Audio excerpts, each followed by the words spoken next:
Guys welcome back with another videos. ಇನ್ನು ಡೈಟ್ ವಿಷಯಕ್ಕೆ ಬರ್ತೀನಿ. ವಾರಗತೆ ಕಿಚನ್ ಜೊತೆ ಎಪಿಸೋಡ್ನ ಮತ್ತೊಂದು ಪ್ರೋಮೋ ಅಪ್ಡೇಟ್ ಮಾಡಿದ್ದಾರೆ. ಆ್ಯಂಡ್ ಈ ಪ್ರೋಮೋದಲ್ಲಿ ತುಂಬ ವಿಷಯದ ಬಗ್ಗೆ ಮಾತಾಡೋದು ಕೂಡ ಇದೆ. ಜೊತೆಗೆ ತುಂಬ ವಾರಗಳಾದ ಮೇಲೆ ಕಿಚನ್ ಚಪ್ಪಾಳೆ ಕೂಡ ಕೊಟ್ಟಿದ್ದಾರೆ. ಆ್ಯಂಡ್ ಇದ್ರ ಬಗ್ಗೆ ಎಲ್ಲದ್ರ ಬಗ್ಗೆ ಕೂಡ ಮಾತಾಡೋಣ. ಇವಾಗ ಪ್ರೋಮೋ ನೋಡ್ಕೊಬೋಣ, ಆಮೇಲೆ ಡೀಟೇಲ್ ಮಾತಾಡೋಣ ಬನ್ನಿ. ಮನೆ ಎರಡು ಭಾಗ ಆಗುತ್ತೆ. 2vs6 ಇವ್ರಿಬ್ರು ಕಂಡ್ರೆ ಯಾರಿಗೂ ಆಯ್ತಿರ್ಲಿಲ್ಲ ಅಣ್ಣ. ನನ್ನ ಪ್ರತಿ ಸಲ ಕೆಳಗಿಟ್ಟು ಮಾತಾಡ್ದಾಗ್ಲೂ ಕೂಡ ಐ ಸ್ಟಾರ್ಟೆಡ್ ಫೀಲಿಂಗ್ ಸ್ಟ್ರಾಂಗ್. ನನ್ನ ಆಟ ನಾನು ಆಟ ಆಡ್ತಿದ್ದೀನಿ. ನಾನು ಏನ್ ಕೊಡ್ಬೇಕು ಕೊಡ್ತೀನಿ, ಏನ್ ತಗೋಬೇಕು ತಗೋತೀನಿ. ಇಡೀ ವಾರದ ಎಪಿಸೋಡ್ಸ್ ಕುತ್ಕೊಂಡು ನೋಡಿದಾಗ ನನಗೆ ಕಾಣಿಸಿರೋದು ಒಂದು ವ್ಯಕ್ತಿಯ ಹಠ, ಛಲ, ಫೋಕಸ್. ಎಲ್ಲೆಲ್ಲಿಂದ ಅವಮಾನಗಳಾಗ್ತಾವೋ ಹೋರಾಡಿ ಯಾವತ್ತು ಅದೇ ಬಾಯಿಗಳಿಂದ ನಾವು ಹೊಗಳಿಸ್ಕೋತೀವಲ್ಲ, ಅಲ್ಲೇ ಗೆಲುವಿನ ಪ್ರಾರಂಭ. ಈ ಸೀಸನ್ನಿನ ಕೊನೆಯ ಕಿಚನ ಚಪ್ಪಾಳ ಅಶ್ವಿನಿ ವಾರದ ಕತೆ ಕಿಚನ ಜೊತೆ ಇಂದು ರಾತ್ರಿ 9 ಗಂಟೆಗೆ. ಸಿಕ್ಕಾಪಟ್ಟೆ ಖುಷಿ ಆಗಿಬಿಟ್ಟಿದ್ದಾರೆ. ಕಣ್ಣಲ್ಲೆಲ್ಲ ನೀರು ತುಂಬಿಕೊಂಡಿದೆ ಅಂತಲೇ ಹೇಳ್ಬೋದು. ಅಳ್ತಾರೆ ಮಾತ್ರ ಪಕ್ಕ, ಅದಂತೂ ಮಿಸ್ ಇಲ್ಲ. ಏನಿಸ್ತದೆ ಗೈಸ್ ಈ ಪ್ರೋಮೋ ನೋಡಿ ಕಮೆಂಟ್ ಸೆಕ್ಷನ್ ತಿಳಿಸಿ. ಆ್ಯಂಡ್ ಇಲ್ಲಿ ನಮ್ಮ ಕಿಚ್ಚನ ಚಪ್ಪಾಳೆ ಅಶ್ವಿನಿ ಗೌಡ ಮತ್ತು ಧ್ರುವಂತ್ ಇವರಿಬ್ಬರು ಕೂಡ ಸಿಕ್ಕಿರುವಂಥದ್ದು. ಜೊತೆಗೆ ಇಲ್ಲಿ ಒಂದು ವಿಷಯ ಏನಪ್ಪ ಅಂದರೆ, ಒಂದು ಈ ವಾರಕ್ಕೆ ಅಂದರೆ ಈ ಬಿಗ್ ಬಾಸ್ ಮನೆಯ ಕೊನೆಯ ಕಿಚ್ಚನ ಚಪ್ಪಾಳೆ ಕೂಡ ಸಿಕ್ಕಿರುವಂಥದ್ದು ಈ ವಾರದ್ದು. ಜೊತೆಗೆ ಈ ಸೀಸನ್ ಓವರಾಲಾಗಿ ಕನ್ಸಿಡರ್ ಮಾಡಿ ಕೂಡ ಕಿಚ್ಚನ ಚಪ್ಪಾಳೆ ಕೊಟ್ಟಿದ್ದಾರೆ. ಅದ್ರ ಬಗ್ಗೆ ಮುಂದೆ ಮಾತಾಡೋಣ, ಓಕೆನಾ? ಆ್ಯಂಡ್ ನಿಮ್ಮ ಅನಿಸಿಕೆ ಏನು ಗೈಸ್? ಈ ಕಿಚನ ಚಪ್ಪಾಳೆ ಇವ್ರಿಗೆ ಸಿಕ್ಕಿರೋಂಥದ್ದು ಸರಿ ಇದೆಯಾ ಅಥವಾ ಬೇರೆಯವ್ರು ಡಿಸರ್ವ್ ಇದ್ದಾರೆ ಅಂತ ಅನಿಸುತ್ತೆ ನಿಮಗೆ? ಕಮೆಂಟ್ ಸೆಕ್ಷನ್ ತಿಳಿಸಿ, ನೋಡೋಣ. ಇನ್ನೂ ಇಲ್ಲಿ ಅಶ್ವಿನಿ ಗೌಡ ಮತ್ತು ಧ್ರುವಂತ್ ಅಂತ ಬಂದಾಗ ನಿಮ್ಮೆಲ್ಲರೂ ಕೂಡ ಗೊತ್ತಿರೋ ಹಾಗೆ ಡಿಫ್ರೆಂಟ್ ಕ್ಯಾರೆಕ್ಟರ್ ಅಂತಲೇ ಹೇಳ್ಬೋದು, ಡಿಫ್ರೆಂಟ್ ಪರ್ಸ್ನಾಲಿಟಿ ಕೂಡ. ನೀವು ಅಬ್ಸರ್ವ್ ಮಾಡಿದ್ರೆ ಇಲ್ಲಿ ಇವರಿಬ್ಬರು ಏನಿದ್ದಾರೆ, ಇವರು ಒಂದು ವಿಷಯಗಳನ್ನ ಇಂಟ್ರೆಸ್ಟಿಂಗಾಗಿ ಕ್ರಿಯೇಟ್ ಮಾಡೋಂಥದ್ರಲ್ಲಿ ಎತ್ತಿದ ಕೈ ಅಂತಲೇ ಹೇಳ್ಬೋದು. ಒಂದು ವಿಷಯನ ತುಂಬ ಎಂಗೇಜಾಗಿ ಇಟ್ಕೊಳ್ಳೋದ್ರಲ್ಲಿ ಇವರ ಪಾತ್ರ ಜಾಸ್ತಿ ಇದೆ ಅಂತಲೇ ಹೇಳ್ಬೋದು. ವಾದ ವಿವಾದಗಳಾಗೋದಕ್ಕೆ ಈ ಸೀಸನಲ್ಲಿ ತುಂಬ ಪಾತ್ರನ ವಹಿಸಿರೋದು ಯಾರಪ್ಪ ಅಂದರೆ ಅದು ಅಶ್ವಿನಿ ಗೌಡ ಅವರು. ಅದ್ರ ಹಿಂದೆಯೇ ನಮಗೆ ಧ್ರುವಂತ್ ಅವ್ರು ಸಿಗ್ತಾರೆ. ಸೊ ಹಾಗಾಗಿ ತುಂಬ ವಿಷಯಗಳನ್ನ ಕನ್ಸಿಡರ್ ಮಾಡಿ ಕೊಟ್ಟಿದ್ದಾರೆ ಅಂತ ಅನ್ಸುತ್ತೆ. ಅದ್ರ ಬಗ್ಗೆ ಸರಿನಾ ತಪ್ಪ ಏನು ಕತೆ ಎಲ್ಲರ ಬಗ್ಗೆ ಕೂಡ ಮಾತಾಡೋಣ. ಈ ಪ್ರಮೋದಲ್ಲಿ ಕೂಡ ತುಂಬ ವಿಷಯಗಳ ಬಗ್ಗೆ ಮಾತುಕತೆ ನಡೀತಿದೆ. ಸೊ ಅದನ್ನು ನೋಡ್ತಾ ರಿಯಾಕ್ಷನ್ ಕೊಡ್ತಾ ಮಾತಾಡ್ತಾ ಹೋಗೋಣ ಬನ್ನಿ. ಮನೆ ಎರಡು ಭಾಗ ಆಗುತ್ತೆ. 2vs6 ಆ್ಯಂಡ್ ಗೈಸ್ ಇದ್ರ ಬಗ್ಗೆ ನಿಮ್ಮ ಅನಿಸಿಕೆ ಏನು? ಇವಾಗ ನಿಮ್ಮೆಲ್ಲರೂ ಗೊತ್ತಿರುವ ಹಾಗೆ ಹೌದು, ಇವಾಗ ನಮಗೆ ತುಂಬ ಎವಿಡೆಂಟಾಗಿ ಕಾಣಿಸಿತ್ತು. ಅದರಲ್ಲೂ ಕೂಡ ಒಂದೊಂದು ಸಲ ಅನಿಸುತ್ತೆ ಅಶ್ವಿನಿ ಗೌಡ ಮತ್ತು ಇವರು ಧ್ರುವಂತ್ ಇವರಿಬ್ಬರು ಕೂಡ ಅವ್ರ ಕಂಫರ್ಟ್ ಝೋನ್ ಒಳಗಡೆ ಇದ್ದರು. ಆ್ಯಂಡ್ ಜಾಸ್ತಿ ಬೇರೆಕ್ಕೂ ಅಷ್ಟೊಂದು ಇಷ್ಟಪಡ್ತಿರಲ್ಲ, ಬೇಕಾದಾಗ ಮಾತ್ರ ಇರೋರು, ಮಾತಾಡೋರು, ಎಲ್ಲರ ಜೊತೆ ನಾರ್ಮಲ್ ಇರೋರು. ಆ ಗ್ರೂಪಲ್ಲಿ ಕೂತ್ಕೊಳ್ಳೋದು ಜಾಸ್ತಿ ಎಲ್ಲ ಕಡಿಮೆನೇ ಕಾಣಿಸ್ತು ಅಂತಲೇ ಹೇಳ್ಬೋದು. ಜೊತೆಗೆ ಎಲ್ಲರೂ ಕೂಡ ಟಾರ್ಗೆಟ್ ಮಾಡ್ದಂಗೆ ಕೂಡ ಅನಿಸುತ್ತೆ ಒಂದ್ಸಲ. ಇವಾಗ ಒಂದು ವಿಷಯ ಅಂತ ಬಂದಾಗ ಈ ಕಡೆ ಇಬ್ಬರಿದ್ದಾರೆ ಅಂದಾಗ ಇನ್ನು ಮಿಕ್ಕಿದ ಜನ ಆ ಕಡೆ ಇದ್ದಾರೆ ಅಂದಾಗ ಅದು ಯಾವ ರೀತಿ ಕಾಣಿಸುತ್ತೆ ಅಂದರೆ, ಜಾಸ್ತಿ ಜನ ಇರೋ ಕಡೆಯೇ ಒಂದು ನೆಗೆಟಿವ್ ಅಂತ ಹೋಗುತ್ತೆ. ಈಗ ಕಡಿಮೆ ಇದ್ದಾರಲ್ವ, ಇವ್ರಿಗೇನಾರು ಮಾತಾಡ್ತಾರೆ ಅಂದಾಗ ಸೊ ಅವರೆಲ್ಲ ಟಾರ್ಗೆಟ್ ಮಾಡ್ತಾರೆ ಅಂತ ಕೂಡ ಬರುತ್ತೆ. ಇನ್ನೊಂದು ಪರ್ಸ್ಪೆಕ್ಟಿವ್ ಅಂತ ಬಂದಾಗ ಈ ಕಡೆ ಇರೋರು ಏನೋ ತಪ್ಪುಗಳು ಮಾಡಿರ್ತಾರೆ, ಏನೋ ಸರಿ ಬರ್ತಾಯಿಲ್ಲ, ಅವರ ಪಾಯಿಂಟ್ಗಳಾಗ್ಬೋದು, ಅವರು ಇರುವಂಥ ರೀತಿ ಆಗ್ಬೋದು, ಏನೋ ತಪ್ಪಾಗಿದೆ, ಅದಕ್ಕೆ ಅಷ್ಟು ಜನ ಕೂಡ ಎಗೇನೆಸ್ಟ್ ಇದ್ದಾರೆ ಅಂತ ಕೂಡ ಬರುತ್ತೆ. ಜನ ಯಾವ ರೀತಿ ತಗೊಂಡು ನೋಡ್ತಾರೆ ಅದ್ರ ಮೇಲೆ ವಿಷಯಗಳು ಹೋಗ್ತಿರುತ್ತೆ, ಓಕೆನಾ? ಅದು ಈ ವಾರ ನಮ್ಗೆ ನೋಡೋಕ್ಕೆ ಸಿಕ್ತು ಅಂತಲೇ ಹೇಳ್ಬೋದು. ಆ್ಯಂಡ್ ಸಿಕ್ಕವರು ಟಾಂಟ್ಗಳು ಮಾತಾಡಿದಂಥದ್ದು ಎಲ್ಲ ನೋಡಿದ್ದೀವಿ, ಅದಂತೂ ಪಕ್ಕನೇ ಅಂತ ಹೇಳ್ಬೋದು. ಧ್ರುವಂತ್ಗೆ ಮತ್ತು ಅಶ್ವಿನಿ ಅವ್ರಿಗೆ ಇವ್ರಿಬ್ರು ಕಂಡ್ರೆ ಯಾರಿಗೂ ಆಯ್ತಿರ್ಲಿಲ್ಲ ಅಣ್ಣ. ಆ್ಯಂಡ್ ಇಲ್ಲಿ ಕ್ಲಿಯರಾಗಿ ಹೇಳ್ತಿದ್ದಾರೆ ಗಿಲ್ಲಿ ಅವರು, ಇಬ್ಬರನ್ನೂ ಕಂಡ್ರೆ ನಮ್ಗೆ ಯಾರಿಗೂ ಕೂಡ ಆಗ್ತಿಲ್ಲ, ಇಲ್ಲಿ ಯಾರಿಗೂ ಆಗ್ತಿಲ್ಲ ಅನ್ನೋ ರೀತಿ ಮಾತಾಡ್ತಿದ್ದಾರೆ. ಆ್ಯಂಡ್ ಆ ಥರ ಆಗೋದಕ್ಕೆ ಏನು ಕಾರಣ? ಇವಾಗ ಸುಮ್ಮನೆ ಅಂತೂ ಒಬ್ಬ ವ್ಯಕ್ತಿನ ಯಾರು ಹೇಟ್ ಮಾಡಲ್ಲ, ಏನೋ ಒಂದು ಮಾಡಿರಬೇಕಾಗುತ್ತೆ. ಆ್ಯಂಡ್ ಒಬ್ಬರಿಬ್ಬರು ಹೇಟ್ ಮಾಡೋದ್ರಲ್ಲಿ ಅರ್ಥ ಇದೆ. ಇಷ್ಟು ಜನ ಕೂಡ ಹೇಟ್ ಮಾಡ್ತಾರೆ ಅಥವಾ ಇಷ್ಟಪಡ್ತಿಲ್ಲ, ದೂರ ಇಟ್ಟಿದ್ದಾರೆ ಅಂದರೆ ಅದಕ್ಕೊಂದು ಅರ್ಥ ಕೂಡ ಇರುತ್ತೆ. ಅದೇನಿರ್ಬೋದು ಏನು ಕತೆ ಅಂತ ಇವತ್ತು ನಮಗೆ ಗಿಲ್ಲಿಯವರು ಎಕ್ಸ್ಪ್ಲೈನ್ ಮಾಡಿದಾಗ ಗೊತ್ತಾಗುತ್ತೆ. ಆ್ಯಂಡ್ ಜೊತೆಗೆ ಇವ್ರು ಏನು ಮಾಡಿರೋ ಕೂಡ ತುಂಬ ಇಂಪಾರ್ಟೆಂಟ್ ಆಗುತ್ತೆ. ಸುಮ್ಮನೆ ಅಂತೂ ಅವರು ಕೂಡ ಏನೂ ಮಾಡಿರೋದಿಲ್ಲ ಅಲ್ವಾ, ಸೊ ಇವರಿಂದೇನೂ ಆಗಿರಬೇಕಲ್ವಾ ಅನ್ನೋ ಪಾಯಿಂಟ್ ಕೂಡ ಬರುತ್ತೆ. ಸೊ ಇವಾಗ ಕತೆಗಳು ಹೋಗ್ತಾ ಇದೆ. ಇವತ್ತು ಎಪಿಸೋಡಲ್ಲಿ ಕ್ಲಾರಿಟಿ ಕೂಡ ಸಿಗುತ್ತೆ, ವೆಯ್ಟ್ ಮಾಡಿ ನೋಡೋಣ. ನನ್ನ ಪ್ರತಿ ಸಲ ಕೆಳಗಿಟ್ಟು ಮಾತಾಡ್ದಾಗ್ಲೂ ಕೂಡ ಐ ಸ್ಟಾರ್ಟೆಡ್ ಫೀಲಿಂಗ್ ಸ್ಟ್ರಾಂಗ್. ನನ್ನ ಸೂಪರ್ ಅಂತಲೇ ಹೇಳ್ಬೋದು. ಆ್ಯಕ್ಚುಲಿ ನಿಜ ಹೇಳಬೇಕು ಅಂದರೆ ಮೆಂಟಲಿ ತುಂಬ ಸ್ಟ್ರಾಂಗ್ ಇದ್ದಾರೆ ಅಶ್ವಿನಿ ಗೌಡ ಅವರು.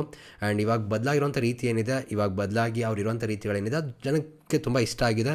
ಆ್ಯಂಡ್ ಪಾಸಿಟಿವ್ ಒಪಿನಿಯನ್ ಕೂಡ ಬರ್ತಿರೋಂಥದ್ದು ಸೋಷಿಯಲ್ ಮೀಡಿಯಾ ನೀವು ನೋಡಿರ್ತೀರ. ಜೊತೆಗೆ ಇಲ್ಲಿ ಇವ್ರನ್ನ ಒಂದು ಕ್ರೆಡಿಟ್ ಮಾತಾಡೋಂಥದ್ದು ಏನೆಲ್ಲ ಏನು ಹೇಳ್ತಾ ಇದ್ದಾರೆ ಅದಾಗಿದೆ ಅಂತ ಕೂಡ ಹೇಳ್ಬೋದು. ಯಾಕಂದರೆ ಎಲ್ಲರೂ ಕೂಡ ರೇಗಿಸೋಂಥದ್ದು, ಟಾಂಟ್ಗಳು ಮಾಡೋಂಥದ್ದು, ಮಾತಾಡೋಂಥದ್ದು ಅದೆಲ್ಲ ಮಾಡಿದ್ದಾರೆ. ಅದನ್ನು ನೋಡಿನೇ ಜನ ಅಯ್ಯೋ ಪಾಪ ಅಂತ ಕೂಡ ಒಂದು ಸಿಂಪತಿ ಕೂಡ ತೋರಿಸಿರ್ತಾರೆ. ಅದನ್ನು ತಪ್ಪೇನಲ್ಲ, ಯಾಕಂದರೆ ಇವ್ರು ಮಾತಾಡ್ಬೇಕಾದ್ರೆ ಬೇರೆ ಕೂಡ ಸಿಂಪತಿ ಸಿಕ್ಕಿರುತ್ತಲ್ವಾ. ಸೊ ಆ ರೀತಿ ಕೂಡ ನಾವು ತಗೋಬೋದು. ಬಟ್ ನಾನು ಇಲ್ಲಿ ಹೇಳೋದೇನಪ್ಪ ಅಂದರೆ, ಸುಮ್ಮನೆ ಅಂತೂ ಟಾಂಟ್ ಅಂತೂ ಕೊಟ್ಟಿರಲ್ಲ, ಅದಂತೂ ಸತ್ಯ. ಇವ್ರ ಕಡೆಯಿಂದ ಕೂಡ ಒಂದಿಷ್ಟು ವಿಷಯಗಳಾಗಿತ್ತು, ಇವ್ರ ಕಡೆಯಿಂದ ಒಂದು ಮಾತುಗಳು ಬಂಯಿತು. ಬಟ್ ಇಲ್ಲಿ ಇವರು ಅದನ್ನು ಸ್ಟಾಪ್ ಮಾಡಿದ್ರು, ಅವ್ರು ಸ್ಟಾಪ್ ಮಾಡಿಲ್ಲ, ಕ್ಯಾರಿ ಮಾಡಿದ್ರು. ಸೊ ಇಷ್ಟೇ ಡಿಫ್ರೆನ್ಸು. ಯಾವುದೋ ಒಂದು ನಾಮಿನೇಷನ್ ಅಂತ ಬಂದಾಗ, ಇನ್ನು ಯಾವುದೋ ಒಂದು ವಿಷಯ ಅಂತ ಬಂದಾಗ ಅವರೇನೋ ಮಾಡಿರ್ತಾರೆ ಪ್ರಕ್ರಿಯೆ ಅಂತ ಬಂದಾಗ, ಓಕೆನಾ? ಸೊ ಅದು ಬಂದಾಗ ಅವ್ರ ರಿಯಾಕ್ಷನ್ನು ಬಂದಿರುತ್ತೆ. ಅವ್ರು ಮಾತಾಡಾದ್ಮೇಲೆ ಅವ್ರಿಗೇನೋ ಇನ್ನೊಬ್ರಿಗೇನೋ ಅನಿಸಿರುತ್ತೆ ಆಪೋಸಿಟ್ ಅವ್ರಿಗೆ. ಅದನ್ನು ಅಲ್ಲಿಗೆ ಸ್ಟಾಪ್ ಮಾಡ್ಬಿಟ್ಟು ಮುಂದೆ ಹೋದರೆ ಬೆಟರ್ ಆಗಿರ್ತಿತ್ತು. ಬಟ್ ಆ ಕಡೆ ಅವ್ರಿಗೆ ಯಾಕೆ ಅದನ್ನು ಸ್ಟಾಪ್ ಮಾಡೋಕ್ಕಾಗಲಿಲ್ಲ ಅಂದರೆ ಒಂದೇ ಸಿಂಪಲ್ ವಿಷಯ, ಇವರು ತುಂಬ ಪಾಸಿಟಿವ್ ಆಗಿರೋ ರೀತಿ ಇದ್ದಾರೆ ಅಲ್ವಾ. ಯಾವುದೇ ರೀತಿ ಅದು ಮೊದಲಿದ್ರಲ್ಲ ಆ ಥರ ಇಲ್ಲ ಅಲ್ವಾ, ಒಳ್ಳೆಯವರಾಗಿದ್ದೀವಿ ಅಂತ ಹೇಳ್ತಿದ್ದಾರಲ್ವಾ. ಸೊ ಹಿಂಗಿರ್ಬೇಕಾದ್ರೆ ಮನಸ್ಸು ಇಷ್ಟು ಇಟ್ಕೊಂಡು ಇಷ್ಟೆಲ್ಲ ಹೆಂಗೆ ಅಂತ ಒಂದು ಪ್ರಶ್ನೆ ಬರುತ್ತೆ ಗೊತ್ತಾ. ಆವಾಗ ನಾಟಕ ಇವರು ಫೇಕ್ ಅಂದ್ಕೊಂಡು ಅವ್ರ ರಿಯಾಕ್ಷನ್ಗಳನ್ನ ಕೊಡ್ತಾ ಹೋಗ್ತಾರೆ, ಇಷ್ಟೇ ಸತ್ಯ. ಬಟ್ ಇದನ್ನು ನೋಡೋಂಥ ಜನಗಳು ಯಾವ್ಯಾವ ಥರ ತಗೋತಾರೆ ಅಂತ ನೀವೇ ಹೇಳಬೇಕು, ನೀವೇ ಹೇಳಿ. ನಾನು ಆಟ ಆಡ್ತಿದ್ದೀನಿ, ನಾನು ಏನ್ ಕೊಡ್ಬೇಕು ಕೊಡ್ತೀನಿ, ಏನ್ ತಗೋಬೇಕು ತಗೋತೀನಿ. ಇಡೀ ಆ್ಯಂಡ್ ನನಗಂತೂ ಧ್ರುವಂತೂ ಇಲ್ಲಿವರೆಗೂ ನಂಗೆ ಅರ್ಥ ಮಾಡ್ಕೊಳಕ್ಕಾಗಲಿಲ್ಲ. ನಿಜವಾಗ ನಾನು ಇವತ್ತಲ್ಲ, ನಾನು ಮೊದಲು ಕೂಡ ಹೇಳಿದ್ದೀನಿ, ಈ ವ್ಯಕ್ತಿ ಒಂದು ರೀತಿ ಮಿಸ್ಟ್ರಿ ಪರ್ಸನ್. ಈ ವ್ಯಕ್ತಿ ಮಾಡಿದ್ದೆಲ್ಲ ಸರಿ ಅಂತ ನಾನು ಹೇಳಲ್ಲ, ಓಕೆನಾ. ಬಟ್ ಆದರೂ ಕೂಡ ಒಂದು ವಿಷಯನ ತುಂಬ ಇಂಟ್ರೆಸ್ಟಿಂಗ್ ಆಗಿ ಮಾಡ್ತಾರೆ. ಜೊತೆಗೆ ನಾವು ಎಕ್ಸ್ಪೆಕ್ಟ್ ಮಾಡೋಕ್ಕಾಗಲ್ಲ ಇವ್ರು ಇದನ್ನೇ ಮಾಡ್ತಾರೆ, ಇವ್ರು ಇವ್ರಿಗೆ ಕೊಡ್ತಾರೆ ಅಂತ. ಉತ್ತಮ ಆಗ್ಬೋದು, ಕಳಪೆ ಅನ್ನೋದಾಗ್ಬೋದು, ಒಂದು ಒಪಿನಿಯನ್ಗಳನ್ನ ಹೇಳ್ಬೇಕಾರಾಗ್ಬೋದು, ಅವ್ರು ಯಾವ ಹೆಂಗೆ ಚೇಂಜ್ ಆಗ್ತಾರೆ ಅಂತ ಹೇಳೋಕ್ಕಾಗಲ್ಲ. ಆ್ಯಂಡ್ ಜೊತೆಗೆ ಮೇಯ್ನಾಗಿ ಒಂದು ವಿಷಯದ ಬಗ್ಗೆ ಮಾತಾಡ್ತಿರ್ಬೇಕಾದ್ರೆ ಎಷ್ಟು ಪಾಸಿಟಿವ್ ಮಾತಾಡ್ಬಿಡ್ತಾರೆ ಅಂದರೆ ಅದು ಕೂಡ ಅವ್ರಿಗೆ ಆಗದಿರೋ ವ್ಯಕ್ತಿಗಳ ಬಗ್ಗೆ. ಅದು ಹೆಂಗೆ ಗುರು ಇದು ಅಂತ ಅನಿಸುತ್ತೆ. ಇವ್ರು ತಪ್ಪುಗಳು ಕೂಡ ಮಾಡ್ತಾರೆ. ಇವಾಗ ಅಶ್ವಿನ್ ಅವ್ರ ವಿಷಯದಲ್ಲಿ ಏನು ಮಾಡ್ರು ನೀವು ನೋಡಿದಿಲ್ಲ, ಇವ್ರು ಅದೇ ರೀತಿಯೇ, ಇವ್ರದ್ದು ಸ್ಟಾರ್ಟಿಂಗಿಂದು ಇದು ಅದೇ ಕಥೆನೇ, ಓಕೆನಾ. ಅದು ಗಿಲ್ಲಿ ಕೂಡ ತುಂಬ ಚೆನ್ನಾಗಿ ಎಕ್ಸ್ಪೋಸ್ ಮಾಡಿದ್ರು ನೆನ್ನೆ ಕಳಪೆ ಇದ್ರಲ್ಲೂ ಕೂಡ ಕೊಡ್ಬೇಕಾರೆ, ಓಕೆನಾ. ಬಟ್ ಏನೇ ಇದ್ರೂ ಕೂಡ ಸ್ವಲ್ಪ ಇವ್ರನ್ನ ಜಡ್ಜ್ ಮಾಡೋದು ಸ್ವಲ್ಪ ಕಷ್ಟ. ಆ್ಯಂಡ್ ಜೊತೆಗೆ ಇವ್ರು ಹೆಂಗೆ ಅಂದರೆ ತಮ್ಮ ಜೊತೆ ಯಾರು ಚೆನ್ನಾಗಿರ್ತಾರೆ ಅವ್ರ ಜೊತೆ ಸೂಪರ್, ಅಷ್ಟು ಮಾತ್ರ ಸತ್ಯ. ಇನ್ನು ಮಿಕ್ತವ್ರ ಜೊತೆ ಏನು ಬೇಕಾದ್ರೂ ಆಗ್ಬೋದು, ಅದು ಕೂಡ ನೋಡಿದ್ದೀವಿ, ಓಕೆನಾ. ಬಟ್ ಏನೇ ಇದ್ರೂ ಕೂಡ ಕೊಡೋಕ್ಕೂ ರೆಡಿದ್ದಾರೆ, ತಗೊಳೋಕ್ಕೂ ರೆಡಿದ್ದಾರೆ, ಮಾತಾಡೋಕ್ಕೂ ರೆಡಿದ್ದಾರೆ, ಚೆನ್ನಾಗಿದೆ. ಬಟ್ ಎಲ್ಲ ಟೈಮಲ್ಲೂ ತಗೋತಾರೆ ಅಂದರೆ ತಗೊಳ್ಳಲ್ಲ. ಅದಕ್ಕೊಂದಿಷ್ಟು ಮಾತು ಕೂಡ ಆಡಿದ್ರು, ಅದ್ರ ಬಗ್ಗೆ ನಾನು ಕೂಡ ರಿವ್ಯೂ ಮಾಡಿದ್ದೆ, ನಿಮ್ಗೆ ಗೊತ್ತಿರ್ಬೋದು, ಓಕೆನಾ. ವಾರದ ಎಪಿಸೋಡ್ಸ್ ಕುತ್ಕೊಂಡು ನೋಡಿದಾಗ ನನಗೆ ಕಾಣಿಸಿರೋದು ಒಂದು ವ್ಯಕ್ತಿ. ಸೊ ಸುದೀಪ್ ಅಣ್ಣ ಈ ಒಂದು ವಾರದ ಎಲ್ಲನೂ ನೋಡಿ ಮಾತಾಡ್ತಿರೋಂಥದ್ದು. ಆ್ಯಂಡ್ ಎಲ್ಲ ವಿಷಯ ಕೂಡ ಕನ್ಸಿಡರ್ ಮಾಡಿ ಅಂತ ಹೇಳ್ತಿದ್ದಾರೆ, ಓಕೆನಾ.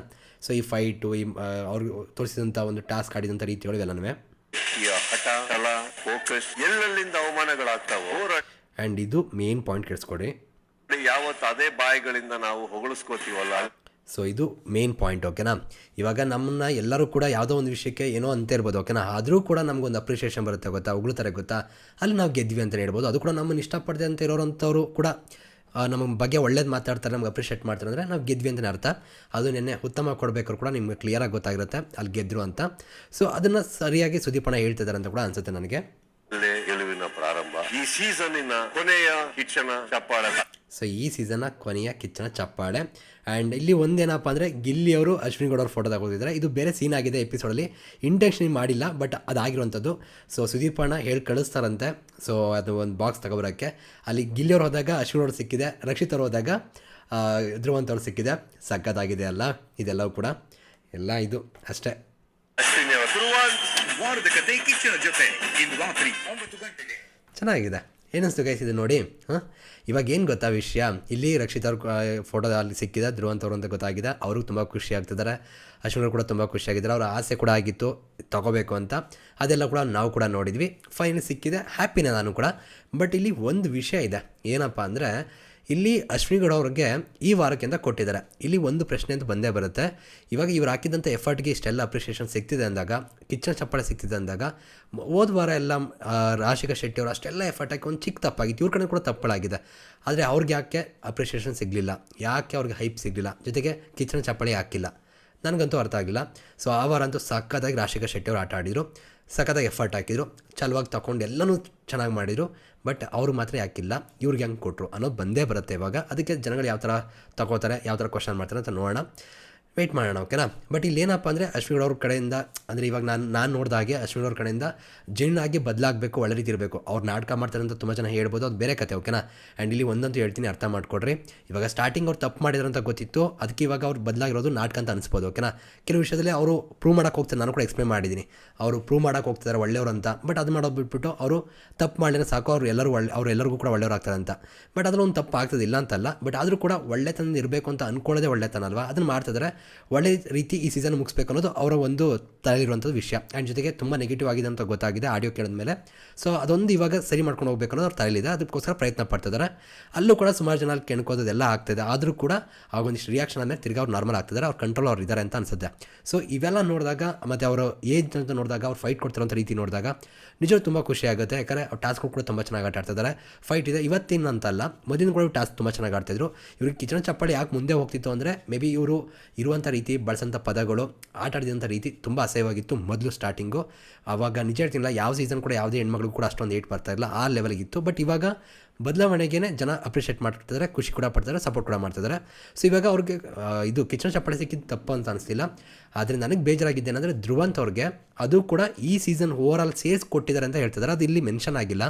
ಬಟ್ ಹಂಗೆಲ್ಲ ಕನ್ಸಿಡರ್ ಮಾಡೋಕ್ಕೆ ಕೊಟ್ಟಿದ್ದರೆ ಖಂಡಿತವಾಗ್ಲೂ ಫೇರ್ ಅಂತ ಅನ್ಸ್ಕೊಳ್ಳಲ್ಲ. ಯಾಕೆಂದ್ರೆ ಹೇಳ್ಬಿಡ್ತೀನಿ, ಇದೇ ಧ್ರುವಂತ್ ಅವರು ನಿಮಗೆಲ್ಲ ಗೊತ್ತಿರೋ ಹಾಗೆ ಒಂದು ಟೈಮಲ್ಲಿ ಇಲ್ಲಿ ಹೆಂಗೆ ಸೇವ್ ಆಗ್ತಿದ್ದೀನಿ ನಾನು, ಆ್ಯಂಡ್ ನನಗೆ ಯಾರು ವೋಟ್ ಮಾಡ್ತಾರೆ, ನಾನು ಏನು ಮಾಡ್ತೀನಿ ಅನ್ನೋ ರೀತಿ ಕ್ವಶನ್ ಮಾಡ್ಕೊಂಡು ಮಾತಾಡಿದಂಥ ವ್ಯಕ್ತಿ, ಆ್ಯಂಡ್ ಬಿಗ್ ಬಾಸ್ ಮನೆಯಿಂದ ಆಚೆ ಹೋಗಬೇಕು ಅಂತ ಹೇಳ್ತಿದ್ದಂಥವ್ರು. ಓಕೆನಾ. ಸೊ ಇಂಥವ್ರಿಗೆ ಇಡೀ ಸೀಸನ್ ಸೇರಿಸ್ಕೊಡೋಂಥದ್ದು ಇದೆಯಲ್ಲ, ಅದು ಖಂಡಿತವಾಗ್ಲೂ ತಪ್ಪಿದೆ. ಇವ್ರ ಬದಲು ಅಶ್ವಿನ್ ಅವ್ರು ಕೊಟ್ಬಿಟ್ಟು ಧ್ರುವಂತ್ಗೆ ಈ ಒಂದು ವಾರದ್ದು ಕಿಚನ್ ಚಪ್ಪಾಳೆ ಕೊಟ್ಟಿದ್ರು ಓಕೆ ಅಂತ ಅನಿಸಿತ್ತು. ಬಟ್ ನನಗೆ ಯಾಕೋ ಇಡೀ ಸೀಸನ್ ಸೇರಿಸಿ ಅವ್ರು ಕೊಟ್ಟಿದ್ದಂಥದ್ದು ವರ್ತಿಲ್ಲ. ಆ ರೀತಿ ನೋಡಿದ್ರೆ ಗಿಲ್ಲಿಯವ್ರಿಗೆ ಈ ಸೀಸನ್ನ ಕಂಪ್ಲೀಟ್ ಸೇರಿಸ್ಕೊಡ್ಬೇಕಾಗಿತ್ತು. ಇಲ್ಲಾಂದರೆ ಪರವಾಗಿಲ್ಲ, ಅಶ್ವಿನ್ ಅವ್ರು ಕೊಟ್ಟಿದ್ರು ಕೂಡ ತಪ್ಪಿಲ್ಲ. ಬಿಕಾಸ್ ಒಂದು ವಿಲನ್ ಇದ್ದರೆ ಅಲ್ವಾ ಹೀರೋಗಳು ಉಟ್ಕೊಳ್ಳೋಂಥದ್ದು. ಅದೇ ರೀತಿಯೇ ಅಶ್ವಿನ್ ಅವ್ರ ಪಾತ್ರ ತುಂಬ ಜಾಸ್ತಿ ಇದೆ ಇದರಲ್ಲಿ. ಸೊ ಆಗ ನನಗೇನು ಬೇಜಾರಾಗಂತೂ ಆಗ್ತಿರಲಿಲ್ಲ. ಬಟ್ ಧ್ರುವಂತ್ ನನ್ನ ಪ್ರಕಾರ ಖಂಡಿತವಾಗ್ಲೂ ಡಿಸರ್ವ್ ಇಲ್ಲ. ಅಶ್ವಿನಿ ಗೌಡವ್ರು ಬೇಕಾದ್ರೆ ಕೊಡಬಾಯಿತು, ಇಲ್ಲ ಗಿಲ್ಲಿಯವ್ರು ಕೊಡಬೇಕಾಗಿತ್ತು. ಯಾಕಂದರೆ ಈ ಸೀಸನ್ನ ಮೇನ್ ಪಿಲ್ಲರ್ ಅಂತ ಬಂದಾಗ ಪಾಸಿಟಿವ್ ನೆಗೆಟಿವ್ ಎರಡನ್ನೂ ಸೇರಿಸಿ ಹೇಳ್ತಿರುವಂಥದ್ದು. ಒಂದು ಪಾಸಿಟಿವ್ ಅಂತ ಬಂದಾಗ ಸಿಕ್ಕಾಪಟ್ಟೆ ಕಾಂಟ್ರಿಬ್ಯೂಷನ್ ಅಂತ ಬಂದಾಗ ಗಿಲ್ಲಿ ನಿಂತ್ಕೋತಾರೆ ಫಸ್ಟು. ಅದಾದಮೇಲೆ ಅಶ್ವಿನ್ ಗೌಡ, ಇವರಿಬ್ಬರು ಕೂಡ ಈ ಸೀಸನ್ನ ಮೇನ್ ಪಿಲ್ಲರ್ಗಳಂತಲೇ ಹೇಳ್ಬೋದು. ಇವರಿಬ್ಬರು ಕೊಟ್ಟಿದ್ರೆ ಚೆನ್ನಾಗಿರೋದು, ಇಲ್ಲ ಒಬ್ರಿಗೆ ಯಾರಿಗಾರು ಕೊಟ್ಟಿದ್ರು ಕೂಡ ಚೆನ್ನಾಗಿರೋದು. ಸೀಸನ್ 10ನಲ್ಲಿ ವಿನಯ್ ಮತ್ತು ಸಂಗೀತನ ಕೊಟ್ಟಿದ್ರಲ್ಲ, ಅದೇ ರೀತಿ ಈ ಸೀಸನ್ನು ಗಿಲ್ಲಿ ಮತ್ತು ಇವರು ಕೊಟ್ಟಿದ್ರೆ ಸಖತ್ತಾಗಿರೋಂಥದ್ದು. ಬಟ್ ಧ್ರುವಂತ್ಗೆ ಯಾವ ಉದ್ದೇಶ ಇಟ್ಕೊಂಡು ಕೊಟ್ಟರು ಏನು ಕತೆ ಗೊತ್ತಿಲ್ಲ. ಇದೆಲ್ಲ ನೋಡ್ತಿರ್ಬೇಕಾದ್ರೆ ಧ್ರುವಂತ್ ಅಂತೂ ಟಾಪ್ 6 ಫಿಕ್ಸ್ ಅಂತ ಅನಿಸಿದೆ. ಅಥವಾ ಮೇಕರ್ಗಳದ್ದು ಬೇರೆ ಪ್ಲ್ಯಾನ್ ಕೂಡ ಇರ್ಬೋದು, ಅದು ನನಗೆ ಅರ್ಥ ಆಗುತ್ತೆ. ಬಟ್ ನೋಡೋಣ ಅದೇ ರೀತಿ ಆಗುತ್ತೆ ಏನು ಕತೆ ಅಂತ, ಆಮೇಲೆ ಎಕ್ಸ್ಪ್ಲೇನ್ ಮಾಡ್ತೀನಿ ಹಿಂಗೆ ಅಂತ. ಬಟ್ ಇದ್ರ ಬಗ್ಗೆ ಎಲ್ಲ ನಿಮ್ಮ ಅನಿಸಿಕೆ ಏನು ಗೈಸ್, ಕಮೆಂಟ್ ಸೆಕ್ಷನ್ ತಿಳಿಸಿ.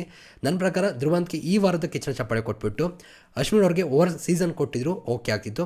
ಆ್ಯಂಡ್ ಗಿಲ್ಲಿ ಅವರ ಈ ಕಾಂಟ್ರಿಬ್ಯೂಷನ್ಗೆ ಎಲ್ಲ ಏನು ಬೆಲೆನೇ ಇಲ್ವಾ ಅಂತ ಅನಿಸುತ್ತೆ. ಇಡೀ ಸೀಸನ್ ಓದಿಸ್ಕೊಂಡ್ರೆ ನನ್ನ ಪ್ರಕಾರ ಗಿಲ್ಲಿ ಅವ್ರಿಗೆ ಈ ಸೀಸನ್ನ ಕಿಚನ್ ಚಪ್ಪಾಳೆ ಹೋಗಬೇಕಾಗಿತ್ತು. ಅಶ್ವಿನ್ ಅವ್ರಿಗೆ ಈ ವಾರ ಸಿಕ್ಕಿರುವಂಥದ್ದು ಕೂಡ ನನಗಂತೂ ಪರ್ಸನಲಿ ಹ್ಯಾಪಿ ಇದೆ. ನಿಮ್ಗೇನಿದೆ ಅನಿಸುತ್ತೆ ಕಮೆಂಟ್ ಸೆಕ್ಷನ್ ತಿಳಿಸಿ. ಧ್ರುವಂತದಂತೂ ನಾಟ್ ಓಕೆ, ಅದಂತೂ ಆನೆಸ್ಟಾಗಿ ಹೇಳ್ತೀನಿ. ನೋಡೋಣ ಏನಾಗುತ್ತೆ ಏನು ಕತೆ ಅಂತ. ಇನ್ನೊಂದಿಷ್ಟು ವಿಷಯ ಇದೆ, ಅದ್ರ ಬಗ್ಗೆ ಇನ್ನೊಂದು ವೀಡಿಯೋ ಬರುತ್ತೆ. ಸಿಗೋಣ ಮತ್ತೆ. Thank you guys, love you guys, bye.